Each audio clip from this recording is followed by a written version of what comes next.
Pour celles et ceux qui ont écouté ma vidéo sur comment mieux gérer ses émotions, je vous avais dit que j'avais suivi une formation en communication non violente, en tout cas une introduction aux bases de la communication non violente ici au Québec. Malheureusement, je trouve que le nom communication non violente, si on s'y intéresse pas un petit peu, on peut vite faire des raccourcis, il y a rapidement des écueils, mais tout ça pour vous dire que la communication, ce sujet-là en tout cas m'intéresse énormément, la gestion de conflits, comment mieux faire passer ses idées, comment embarquer les gens avec soi, comment avoir des relations qui sont plus pérennes, qui sont plus apaisées à long terme, et comment mieux s'affirmer aussi, comment négocier, comment faire passer ses besoins et faire passer ce qui est important pour soi, avoir de l'impact auprès des autres. Bref, pour moi, la communication, c'est un sujet qui est hyper intéressant, hyper riche, extrêmement pertinent de développer, en particulier avec l'IA qui va de plus en plus prendre de place. En tout cas, ça va être une compétence qui va être vraiment recherchée et qui va être très valorisée, je pense, dans la suite, en tout cas dans les prochaines années. Pour cette vidéo, j'avais envie de vous partager 3 principes simples en communication. Sont tirés de la CNV, oui et non, pas totalement. Vous allez voir très vite, mais voilà, pour moi, ce sont 3 grands principes qui sont hyper importants de développer, ou tout du moins de juste apporter de la conscience dessus, qui peuvent déjà apporter énormément de résultats dans votre vie. Ce sont des clés qui sont assez simples,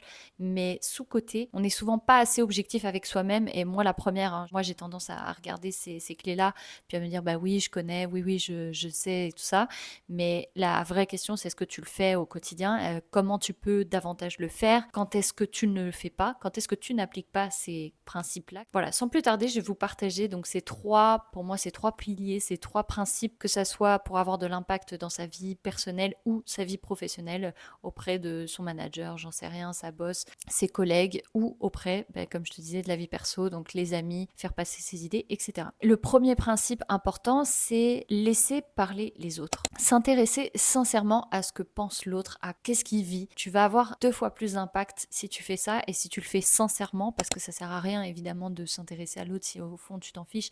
Il n'y a rien de pire que de parler à quelqu'un puis de sentir qu'en fait il nous écoute pas du tout, puis en fait ça l'intéresse pas. Si tu prends le temps vraiment dans une conversation de ne pas parler et de vraiment t'intéresser, et ça paraît paradoxal parce qu'on pourrait penser que communiquer c'est d'aller parler, et en réalité un bon communicant c'est pas quelqu'un qui parle tant que ça, c'est quelqu'un qui écoute beaucoup, qui s'intéresse aux autres et qui ne parle pas tant de lui. Et quand il s'intéresse aux autres, c'est pas juste s'intéresser pour s'intéresser et le faire parler pour faire parler, c'est s'intéresser et de faire parler l'autre de ce qu'il aime dans la vie, de ce qui le rend joyeux, d'expériences qui sont intéressantes où l'autre se sent vraiment rejoint et vit une expérience, il vit avec toi une expérience qui est agréable puisqu'il parle de choses qu'il aime. Donc souvent dans les conversations, tu peux poser les questions de qu'est-ce que tu aimes le plus dans ce que tu fais en ce moment, par exemple. Qu'est-ce qui te plaît le plus dans ta vie? Ou s'il a vécu une expérience, tiens, qu'est-ce qui t'a le plus plu, par exemple? S'intéresser sincèrement à ce que la personne vit, à ce que la personne a ressenti. Toi, ça te donne énormément d'informations sur l'autre, l'autre se sent écouté, et c'est étonnant, mais tu n'as pas parlé que tu as déjà de l'impact sur lui. Parfois, tu peux ne dire presque aucun mot et la personne peut te remercier de comment il s'est senti, alors qu'en soi tu n'as rien dit, tu n'as rien fait, mais le simple fait de le laisser parler, de s'intéresser vraiment à ce que l'autre a à dire, à te partager et être pleinement présent, tu n'imagines pas l'impact que tu peux avoir sur cette personne, que ce soit à court terme ou à long terme. Le deuxième grand principe selon moi, c'est d'arrêter de vouloir impressionner. La plupart du temps dans nos conversations, et moi la première, on est à réfléchir à qu'est-ce qu'on va pouvoir répondre à la personne au lieu de, comme je le disais tout à l'heure, pleinement écouter et être pleinement présent, être vraiment à l'écoute de ce que l'autre est en train de vivre et est en train de vous raconter. En fait, plus tu veux impressionner et moins tu vas impressionner. Et tu le sens très vite quand il y a quelqu'un qui veut absolument te répondre, tu sens qu'il a décroché, qu'il écoute plus ce que tu dis, il a juste besoin de te dire quelque chose, il a besoin de te répondre, et inconsciemment on a envie d'impressionner l'autre parce qu'on va dire c'est inconscient, c'est pas forcément je vais lui montrer que je suis bien, ça peut être inconscient, on a besoin de répondre. Le problème quand on fait ça, c'est qu'on n'est plus en mode observateur, on ne devient plus à l'écoute, on n'est plus à écouter activement, on est juste dans qu'est-ce que je vais pouvoir lui répondre, qu'est-ce que je vais lui dire. Parfois il y en a qui disent ah attends, je te coupe mais je veux pas perdre mon idée. Oui, mais en fait la réalité, et c'est terrible de réaliser ça, mais la personne en soi, elle va pas vraiment écouter ce que tu vas lui dire, elle sera 100 fois plus impacté si tu ne dis rien et que tu l'écoutes sincèrement. Parce qu'au fond, quelqu'un, il n'a pas tant besoin que tu lui dises quoi que ce soit, il a besoin de sentir que ce qu'il dit, c'est intéressant, que ce qu'il dit a de la valeur. C'est tellement paradoxal, mais tu impressionnes plus par le fait de ne pas vouloir impressionner, de pas tout de suite chercher à répondre ou à dire quoi que ce soit. Évidemment, ces principes-là, ils sont à nuancer, ils sont à prendre avec des contextes. Tu peux faire passer tes idées, évidemment que tu peux dire aussi ton point de vue et partager ce que tu vis aussi. Mais voilà, c'est intéressant de te demander quand est-ce que tu sens que tu n'écoutes plus vraiment et que tu aimerais avoir de l'impact, mais tu sens que tu n'en as pas. Est-ce que tu appliques le fait de laisser parler les autres, de ne pas vouloir impressionner, même si c'est inconsciemment? Parfois, on pense qu'on veut pas le faire, mais en fait, si on se regarde et qu'on est honnête avec soi, on a quelque part envie de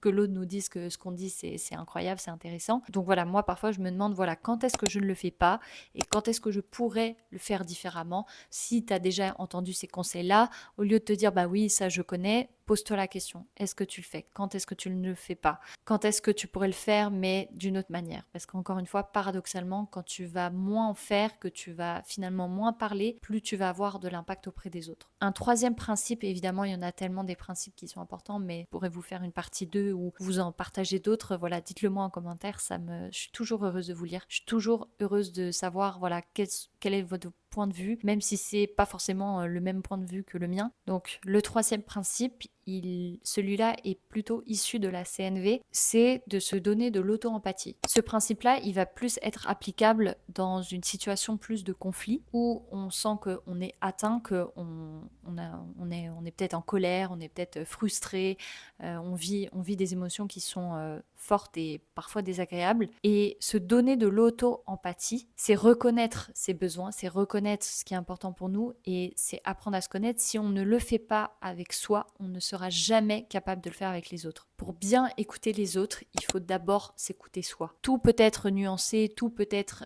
porté à contexte. Donc, ce que je vous dis, c'est pas écrit dans le marbre, mais en grande partie, si tu ne prends pas le temps de toi te comprendre, de toi accepter ce que tu vis, de l'intégrer, de sentir que c'est légitime ce que tu vis, tu ne pourras pas le faire avec les autres. Se donner de l'auto-empathie, s'écouter soi, c'est un cadeau qu'on se fait à soi, mais c'est aussi un cadeau qu'on fait aux autres parce qu'on permet aux autres aussi de se vivre. Si tu ne prends pas le temps de faire attention à ton hygiène émotionnelle, moi je parle beaucoup d'hygiène corporelle, d'hygiène d'esprit, mais ton hygiène émotionnelle c'est pareil. Si tu prends pas le temps de te scanner, prendre soin de te demander voilà comment je me sens, pourquoi je me sens comme ça, qu'est-ce qui m'atteint, pourquoi ces besoins ne sont pas rejoints, qu'est-ce qui fait que ça vient me chercher, tu pourras jamais écouter l'autre. Donc c'est une première étape. Et le fait d'écouter l'autre et de se mettre à la place de l'autre, c'est une étape qui est essentielle, cruciale. Et en même temps, elle est possible si en amont, tu as pris le temps de faire cette même chose avec toi. Parce qu'à partir du moment où tu as identifié toi tes besoins, pourquoi c'est venu t'activer, tu pourras mieux comprendre pourquoi l'autre est activé